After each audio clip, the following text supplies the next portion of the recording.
بسم اللہ الرحمن الرحیم۔ السلام علیکم دوستوں، امید کرتا ہوں آپ سب خیریت سے ہوں گے۔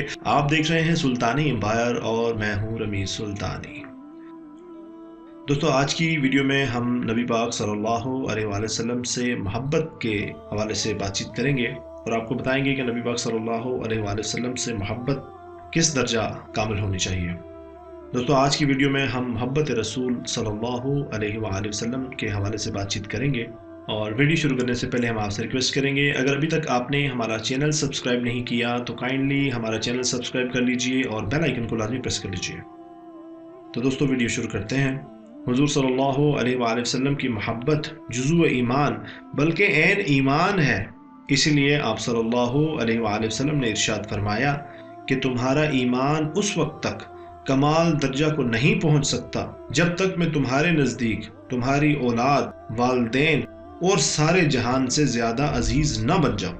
آپ صلی اللہ علیہ وآلہ وسلم سے محبت رکھنے کا یہ جو حکم دیا گیا، اس کی مصلحت یہ ہے کہ محبت میں ہی اتباع اور پیروی کا جذبہ ابھرتا ہے، اور جو اصل مقصود ہے، جس طرح ضروری ہے کہ ہر دعوے کا کوئی ثبوت ہو اور کوئی دعویٰ بلا دلیل و ثبوت کے قابل قبول نہیں ہوتا، اسی طرح حضور صلی اللہ علیہ وآلہ وسلم کی محبت کے دعوے کا ثبوت، آپ صلی اللہ علیہ وآلہ وسلم کی پیروی، آپ صلی اللہ علیہ وآلہ وسلم کے احکام کی تعمیل اور آپ صلی اللہ علیہ وآلہ وسلم کی مکمل اتباع ہے۔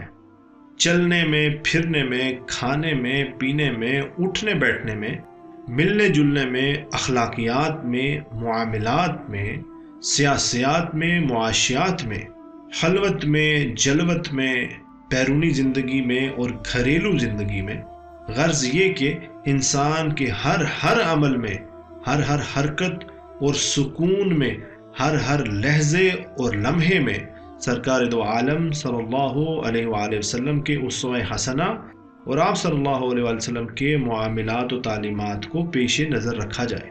اگر یہ نہ ہو تو محض زبانی و کلامی محبت بارگاہ نبوت میں لائق اعتبار نہیں۔ صحابہ کرام رضوان اللہ اجمعین میں دونوں چیزیں موجود تھیں، محبت بھی اور اتباع بھی۔ محبت ایسی کہ اس کی مثال پیش کرنے سے تاریخ عالم قاصر ہے، اور اتباع ایسی کہ ان میں ہر فرد پوری طرح سے سیرت نبوی صلی اللہ علیہ وآلہ وسلم کے سانچے میں ڈھلا ہوا تھا۔ اس کا نتیجہ یہ ہوا کہ جب وادی بدخا سے عشق والوں کا یہ قافلہ جادہ پیما ہوا، سہل و جبل اور کوہ و دمن نے ان کا استقبال کیا اور دیدہ و دل فراش راہ کیے۔ انہوں نے نبی کریم صلی اللہ علیہ وآلہ وسلم پر اپنا سب کچھ قربان کر دیا اور کسی صلے کی تمنا نہ کی، نہ کسی منصب کی آرزو۔ انسانی رشتے کہاں نہیں ہوتے، ان کے یہاں بھی تھے، مگر سارے رشتے ناتے نبوت کے مقابلے میں ہیچ تھے۔ ان کے قلوب و اذہان نور نبوت سے مستنیس تھے، اور آپ صلی اللہ علیہ وآلہ وسلم کی محبتوں پر غالب۔ معرکہ احد میں سردار انبیاء صلی اللہ علیہ وآلہ وسلم زخمی ہو گئے تھے، اور کفار نے افواہ اڑا دی کہ آپ صلی اللہ علیہ وسلم نعوذ باللہ شہید ہو گئے۔ ایک انصاری عورت آپ صلی اللہ علیہ وآلہ وسلم کی خیریت دریافت کرنے کے لیے احد کی طرف چل کھڑی ہوئی۔ اس کا باپ، اس کا شوہر اور اس کا بھائی سب غزوہ احد میں لڑنے کے لیے گئے ہوئے تھے۔ شام ہو رہی تھی اور مجاہدین احد سے واپس آ رہے تھے۔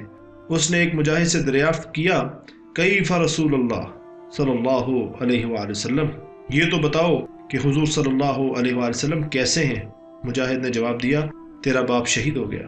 اس نے کہا، مجھے بتاؤ حضور صلی اللہ علیہ وآلہ وسلم کیسے ہیں؟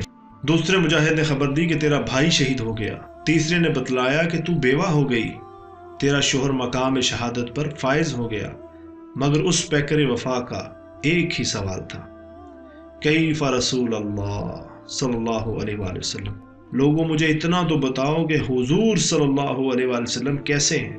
باپ چھن گیا، یتیم ہو گئی، بھائی چلا گیا، قوت بازو سے محروم ہو گئی، شوہر رخصت ہو گیا، بے سہارا و بے آسرا ہو گئی، یہ سب منظور، مجھے تو میرے مولا کی خیرات بتلاؤ۔ کسی نے کہا کہ آپ صلی اللہ علیہ وآلہ وسلم صحیح سلامت ہیں، مگر اس کے دل کو قرار نہ آیا، بڑھتی چلی گئی، یہاں تک کہ رسول اللہ صلی اللہ علیہ وآلہ وسلم نمودار ہوئے۔ آقا نامدار صلی اللہ علیہ وآلہ وسلم کو جلوہ افروز دیکھا تو ہر غم کو فراموش کر کے کہا، آپ کے ہوتے ہوئے سب مصیبتیں ہیں چھے، میں بھی اور باپ بھی، شوہر بھی، برادر بھی فدا، اے شہیدیں تیرے ہوتے ہوئے کیا چیز ہیں ہم۔ اللہ پاک ہم سب کو نبی پاک صلی اللہ علیہ وآلہ وسلم کی کامل محبت عطا فرمائے اور آپ صلی اللہ علیہ وآلہ وسلم کے اسوہ حسنہ پر چلنے کی توفیق عطا فرمائے۔ اگر آپ کو ہماری ویڈیو پسند آئی ہو تو اس کو لائک اور شیئر ضرور کیجیے گا۔ انشاءاللہ اگلی ویڈیو میں آپ سے ملاقات ہوگی۔ اپنی دعاؤں میں یاد رکھیے گا۔ اللہ حامی و ناصر۔